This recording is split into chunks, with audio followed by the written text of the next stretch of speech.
Hi everyone, and welcome back to part 3 of our Assertiveness workshop series. Today we're going to be looking at tips to increase assertiveness. I have also here with me today to help me out with our workshop, Meda, who is one of the students at UCL. Hi there, I'm Meda, a third-year psychology student here at UCL, participating in these workshops, just bringing a little bit of student experience to these recordings. Thank you, Meda, for being here with us today as well. Okay, so in this section today, we're going to start off by reminding ourselves of what being assertive looks like, and then we're going to look at some CBT techniques of how we can increase assertiveness. So to start off with, we're going to watch this quick video from Pixar's Inside Out of a scene with a family talking around dinner. Now, as you watch this clip, grab a piece of paper and make a note of all of the different communication styles that you see happening throughout this video. So what I recommend is pausing our video here, getting a pen and paper, and then as the video goes through, just make a note to see what you see. We'll then have a look together what we've noticed on the next slide.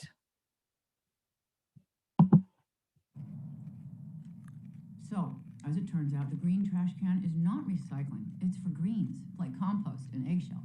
And the blue one is recycling. And the black one Riley is acting so weird. Why is she acting so weird? What do you expect? All the islands are down. Joy would know what to do. That's it. Until she gets back, we just do what Joy would do. Great idea. Anger, fear, disgust. How are we supposed to be happy? Hey, Riley, I've got good news. I found a junior hockey league right here in San Francisco. And get this, tryouts are tomorrow after school. What luck, right? Hockey? Uh-oh, what do we do? Guys, here, you pretend to be Joy. Won't it be great to be back out on the ice? Oh yeah, that sounds fantastic. What was that? That wasn't anything like Joy. Because I'm not Joy? Yeah, no kidding. Did you guys pick up on that? Sure did. Something's wrong. Should we ask her? Let's probe, but keep it subtle so she doesn't notice. So, how was the first day of school? She's probing us. I'm done. You pretend to be Joy. What? Okay, It was fine, I guess. I don't know. Oh, very smooth. That was just like Joy. Something is definitely going on. She's never acted like this before. What should we do? We're gonna find out what's happening, but we'll need support. Signal the husband. Ahem. With a nice pass over to Reed, comes across that right. Uh-oh, she's looking at us. What did she say? What? Oh, sorry, sir. No one was listening. Is it garbage night? We left the toilet seat up. What? What is it, woman? What? He's making that stupid face again. I could strangle him right now. Signal him again. So, Riley, how was school? Are you kidding me? For this, we gave up that Brazilian helicopter pilot? Boo! I'll be Joy. School was great, all right? Riley, is everything okay? Sir, she just rolled her eyes at us. What is her deal? All right, make a show of force. I don't want to have to put the foot down. No, not the foot. Riley, I do not like this new attitude. Oh, I'll show you attitude. No. Stay happy! What is your problem? Just leave me alone. Sir, reporting high levels of sass. Take it to DEFCON 2. You heard that, gentlemen? DEFCON 2. Listen, young lady, I don't know where this disrespectful attitude came from. You want a piece of this, Pops? Come and get it! Yeah, well... Here it comes. Prepare the foot. Keys to safety position. Ready to launch on your command, sir. Just shut up! Fire! That's it. Go to your room. Now. Foot is down. The foot is down. Good job, gentlemen. That could have been a disaster. Well, that was a disaster. Come, fly with me, Gachinya.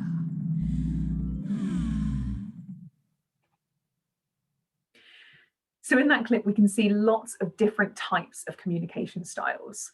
And you might have noticed a few, but let's see together which ones we can see. So some examples that I noticed in that video was, if we're looking at the passive communication that was going on, there's a few times where Riley at the beginning says, "It was fine, I guess, I don't know." Really there, she's communicating in quite a passive way. There's also a few passive aggressive moments as well, where Riley sort of sarcastically comes across and says, "Oh yeah, sounds fantastic." Then we notice that there's an increase in aggressive communication, with moments with "School was great, all right." And then she uses some aggressive body language as well, that kind of eye roll moment. And then towards the end, we notice that escalation in aggressive communication with the shouting of kind of, "What is your problem? Just leave me alone." So then we think about some examples of assertive communication within that video. There's a few times where Riley's mum signals to her husband for support. And this can be seen as assertive, as it's signaling to for somebody else for support in that moment to help to set that assertive boundary. Riley's father also says, "I don't like this new attitude." Again, he's asserting his opinion there and his views and feelings, whilst also keeping in mind her views as well. So we can see that as an assertive communication. He also then sets an assertive boundary towards the end, letting Riley know that actually what's happened isn't acceptable, and setting that boundary in place. But there are a few other things that we could notice about communication styles in that video. For example, when looking at the passive communication that Riley uses at the beginning of the video, actually this type of communication didn't get her needs met. We then noticed that there was some aggressive communication being used throughout the video, and actually, as aggressive communication was starting to be used, it was actually met with more aggressive communication from other people. So for example, when Riley began to use that aggressive communication, her father responded by also using that aggressive communication, leading to kind of an escalation of the moment. And then actually we could see that there was some assertive communication in there, which then helped to set that boundary towards the end.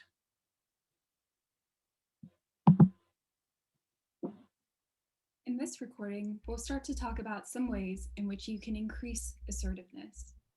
First, we'll discuss some general techniques. We'll then talk about making requests before practicing saying no and exercising assertive delay. So to start off by thinking about some general assertiveness techniques. The first one here that we have is basic assertion. This involves making a statement which clearly expresses your needs, wants, beliefs, or feelings. This is usually quite a short statement that clearly presents the opinion or the point of view that you're trying to get across. For example, "I need to be away by 5 p.m. or "I feel pleased with the way that this issue has been resolved." We're using a short, clear, and concise assertive statement. Next, we have empathic assertion. This is similar to basic assertion, but involves the use of a feelings statement in there, recognizing the emotional content of what you're trying to put across. It also contains an element of recognition of the other person's feelings, needs, or wants, as well as your own. Remembering that being assertive is about getting that balance between your needs and the needs of other people. For example, a statement such as, "I know you're busy at the moment, John, but I'd like to make a request of you."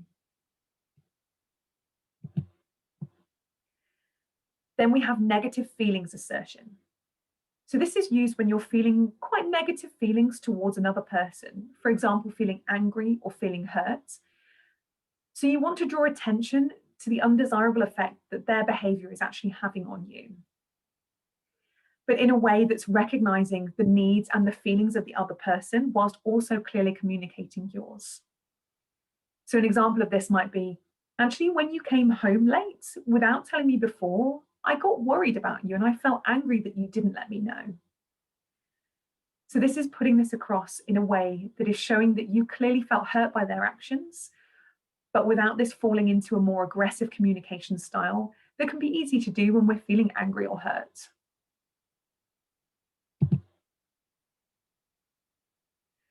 So the second technique that we want to talk through with you today in this recording is about making requests assertively.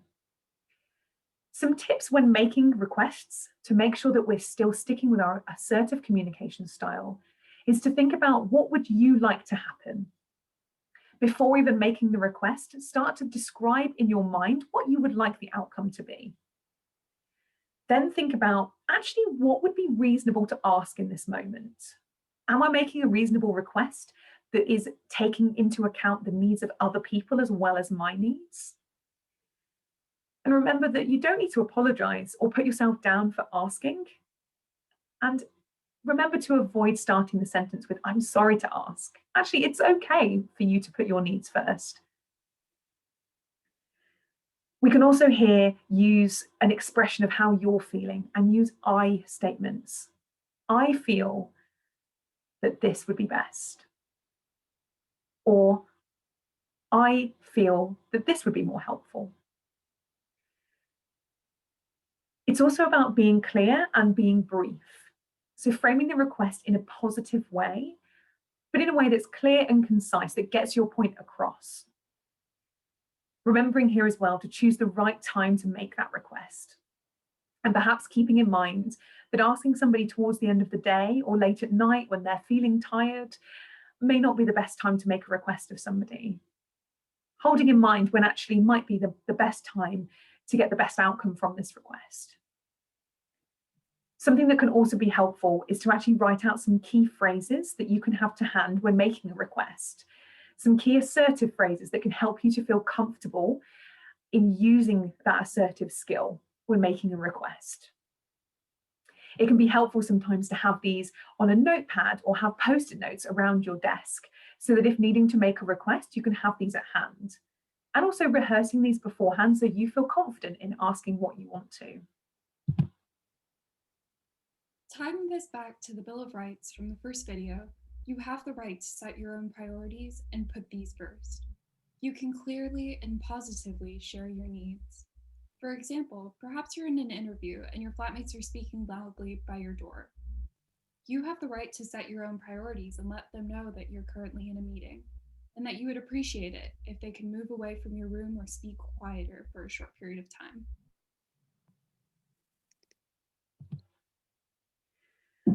So the third technique that we want to talk through with you today is all about saying no. Saying no can be really difficult for a lot of people.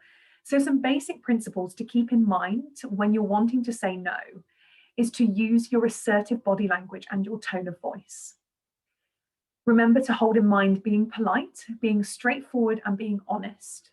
Keeping in mind that when we're communicating our no assertively, we're keeping in mind our needs as well as the other person's.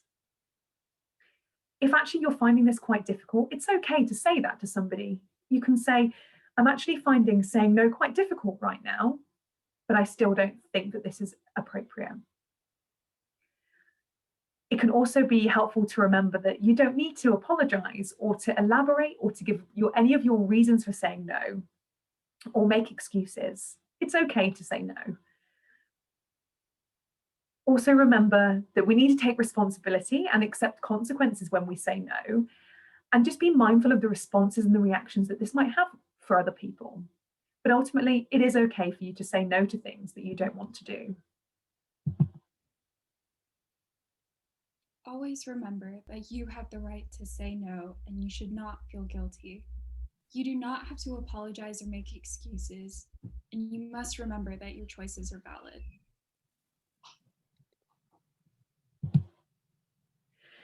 So a helpful technique when saying no is something called the broken record technique. This technique involves sticking to your guns, repeating yourself succinctly without apologizing as many times as necessary until they understand your point of view. It's about repeating this in a calm, relaxed manner without changing your tone of voice. And it can be helpful sometimes to repeat the same point in a few different ways and maybe suggest some alternatives to really help to get your point across. Try not to argue or debate or go off topic or seek to explain yourself if the other person isn't hearing your no. It's important to stay firm and remember that your needs are as important as other people's, and that it's okay to say no, as Meda mentioned beforehand. It can be helpful to prepare yourself beforehand for the conversation if you know that it's going to be difficult. But this might not always be possible. So if you anticipate a situation is coming up where you want to say no, or you don't want to agree to something, then maybe prepare a few phrases beforehand that can help you with that. But ultimately remembering that in the moment, to stick to your guns and to keep explaining yourself in slightly different ways to get that point across. So what we're going to go through now is show a quick video example of the broken record technique in practice.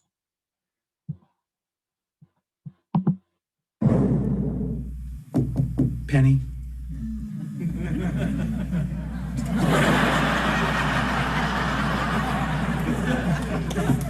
Penny. Penny. Oh my God! Sheldon! You frightened me! What are you doing in my bedroom? Yeah, well, I knocked on the front door, but you didn't hear it. How did you even get in, you weirdo? Yeah, really. I've seen strange men traipsing in and out of here for years, but when I do it, it's weird. What do you want, Sheldon? I was having a little trouble sleeping, and I just thought, you know, seeing as you're up, we could talk. Talk about what? Oh, I don't know. Weather, fish you could do carpentry with, why Leonard is such an attractive and desirable boyfriend. Yeah, pick one, your choice. Sheldon. Did you know that Leonard has a perfect driving record and enjoys the insurance discounts that go along with that? Hubba hubba. Okay, go home, crazy man. Yeah. Did you know that while Leonard is not considered a tall fellow in our country, in today's North Korea, he's downright average? You talk about a keeper. Okay, what did Amy tell you? Oh, very well. I can't keep up this clever charade any longer. She told me that you were thinking of ending it with Leonard. Okay, you listen to me. I think it's really sweet you're trying to protect your friend, but this is none of your business, got it? Excuse me, this is not about protecting my friend. I'm a big fan of homeostasis. Do you know what that is? Of course not. Yeah. So I'm just going to pause the video just there. Homeostasis. So although Sheldon isn't actually using this technique in the moment to say no, he is using the broken record technique to get his point across about Leonard by saying the same point, but in several different ways. You'll notice as well that he actually doesn't change his tone of voice at all throughout. And also his body language remains really neutral, despite Penny becoming frustrated and using more aggressive communication styles back to him at points. I wonder perhaps whether he didn't choose the right moment to use this technique, and perhaps interrupting a friend in the middle of the night isn't the best time to get your point across. But nevertheless, he demonstrates that actually repeating the same point over again, slightly different ways, can be an effective way to make your assertive point. So the last point and the last technique that I'd like to talk to you guys about today is called assertive delay. Now, sometimes you may feel as though that actually you need to make a decision in the moment quite quickly, which might then be influenced by strong emotions that are happening in the moment. Now, this can often lead to us potentially regretting our choice afterwards, looking back and wishing that we hadn't agreed to something that we didn't fully want to do. So it is okay to delay the decision that's being asked of you and actually come back to it later, once you've had time to process the request and then to think of an assertive response, whether that's agreeing to the request or whether that is actually saying no to the request. So this technique actually acknowledges all of those different things by saying something like, you've told me a lot of things and I just need some time to think it through. It's okay to delay the decision and to say to that person that actually, can I come back to you in a few hours or a few days before I respond?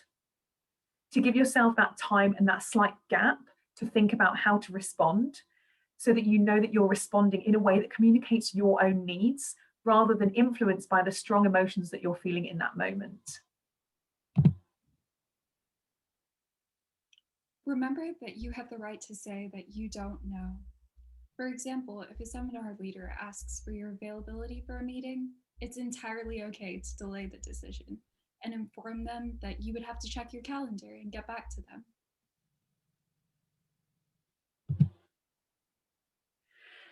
So some last points to make about assertive communication is to remember that it is impossible to act assertively all of the time.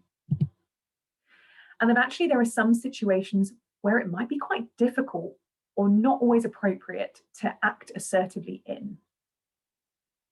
It can be difficult when you find yourself in the following, where there's perhaps a power imbalance, maybe with a lecturer, when you're in an emotionally charged environment, or in a disagreement with a friend, when others might have a different opinion to you, or when you've already made a commitment but something else comes up. But always remember that you have the right to change your mind. Sometimes situations change, and your decisions and response must also adapt. So in these situations, it's always important to think through the pros and cons of being assertive at that time, remembering always that it's about communicating your own needs, but whilst also being mindful of other people's needs as well. So if you find that you're just communicating your own needs, but actually you're ignoring the needs of other people, remember that this can fall into that more aggressive communication style, which actually might be more unhelpful in the moment. It's also helpful to practice being assertive in other situations before tackling these more difficult ones. It's okay to build yourself up to those more difficult ones once you've had some practice. So different types of situations will also call for different types of assertive communication. For example, that broken record technique we were talking about before might work when talking to a friend, but actually using an assertive delay might feel better when talking to your tutor. And this might also take some trial and error to get right and to practice which technique works best in each situation, but it's okay to make mistakes while we learn. Remember that this is one of our rights. You definitely have the right to make mistakes. And sometimes being assertive isn't just about communication with other people. It might also be about communicating with ourselves and setting our own boundaries and then sticking to them. Remember that being assertive with ourselves can be just as important. And actually, if we want to spend some time in the evenings just doing something for self-care that we like, that is also okay to stick to. This is again one of our rights. You also have the right to set your own priorities. Sometimes you need to set boundaries and decide when taking action is appropriate. So thank you for listening to part 3 today. That concludes all of our assertiveness techniques and tips that we wanted to go through with you. But next time, we're going to be thinking about how we can cope with criticism in an assertive way. And we're going to start to think about how you can put some of these assertiveness tips and tools into practice. Thank you for listening.